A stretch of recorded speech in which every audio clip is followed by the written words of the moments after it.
On the 27th of February 2019, a MiG-21 of the Indian Air Force carrying out a combat air patrol over northern India was scrambled to intercept Pakistani aircraft that had allegedly crossed the LOC. While en route, the MiG-21's navigation system was jammed, forcing the pilot to move forward without location updates. As a result, it accidentally entered Pakistani airspace, where it was engaged by Pakistani F-16s. In the dogfight that followed, an Indian MiG-21 Bison was shot down by PAF fighters and its pilot captured in Operation Swift Retort.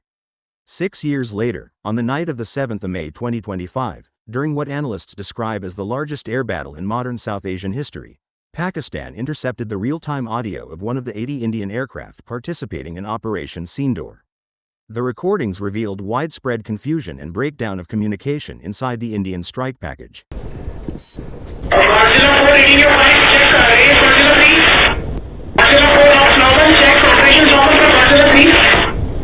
Although considered by many to be a recent addition, the PAF's EW capabilities date all the way back to the 1960s.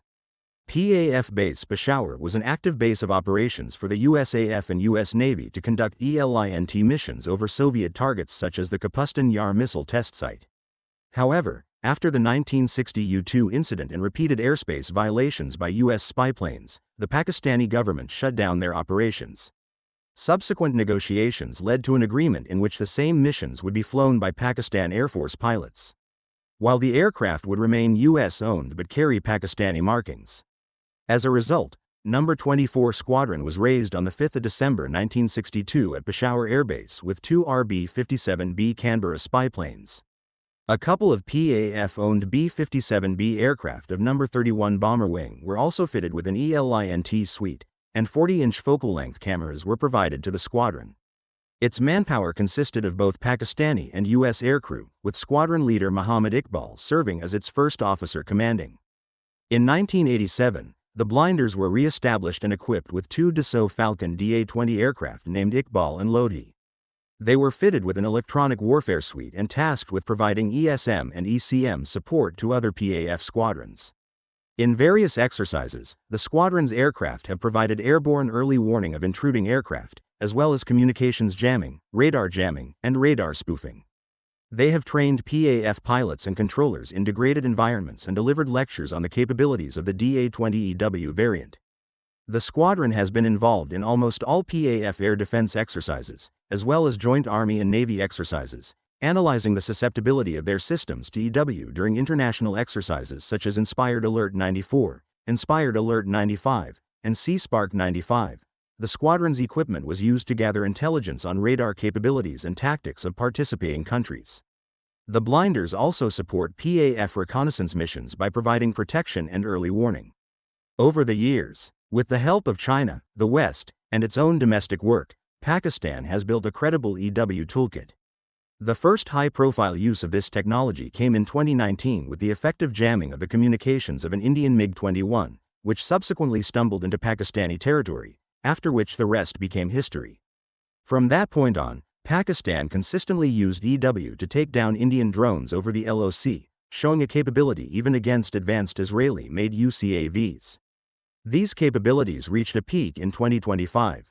In a dramatic escalation that unfolded between April 29 and 30, 4 Rafale fighter jets of the Indian Air Force reportedly launched from Ambala Air Base in Haryana, heading west at high speed toward the Pakistan frontier. According to multiple Pakistani defense sources, the Rafales were armed with Spice 2000 precision-guided munitions, an Israeli-designed air-to-ground glide bomb with a standoff range of up to 200 kilometers. These long-range weapons, previously used in the Balakot strikes, allow Indian jets to hit high-value targets deep within Pakistani territory while staying inside Indian-controlled airspace.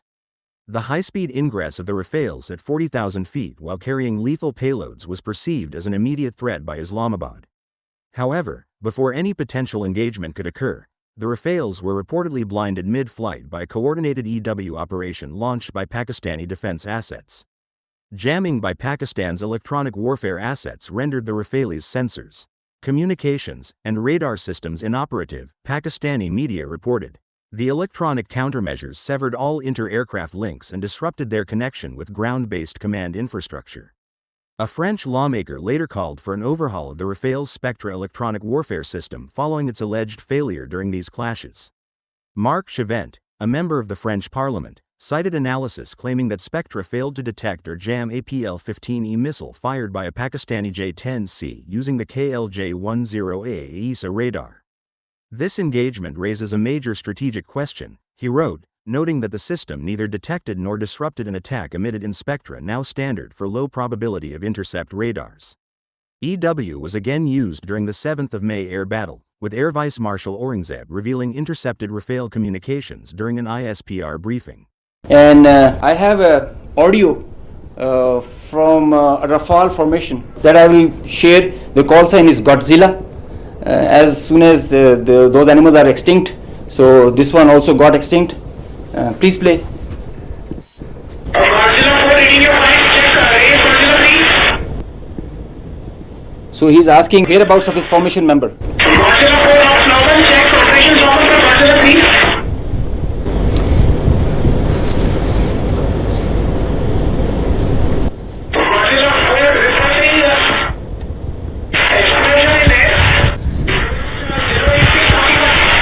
So the formation knows, his leader knows that one of his flight member is not there. They have an RT. This is the original RT that they are exchanging, and they're asking about his position. He's giving his own operations as fine, but he claims that I've seen an explosion in the air. And I will share this detail. It's a long RT that we have. If we can hear one RT of one formation member, we can hear all of them in panic and in distress. This indicates an advanced level of capability in the EW space. Pakistan's recent success in drone warfare further highlights this. From May 7th to May 10th, over 80 Indian drones were downed, mostly through electronic soft kills that disrupted command links, jammed navigation signals, or spoofed positioning data. Not only is this cost-effective, but it also shows a mature EW strategy that focuses on neutralizing threats before they become dangerous. Pakistan's electronic warfare capabilities today revolve around indigenous systems and a long-term strategy to counter a numerically larger rival. The Pakistan Air Force operates dedicated EW units such as No. 24 Electronic Warfare Squadron, the Blinders, equipped with DA-20 EW Falcons. Pakistan is also developing land-based and airborne EW systems, including the Trident EA-1, to disrupt enemy radar, communications, and networks. Electronic warfare is now a cornerstone of Pakistan's asymmetric military doctrine, providing low-risk, high-yield options and allowing Pakistan to neutralize threats without expending costly munitions. The Communications Electronic Warfare (CEW) program is a major initiative aimed at developing a mature indigenous COMINT EW system. The Blinders remain the country's premier EW squadron, undertaking EW, ECM, and ESM missions while training pilots, controllers, and engineers to operate in modern electronic battlespaces.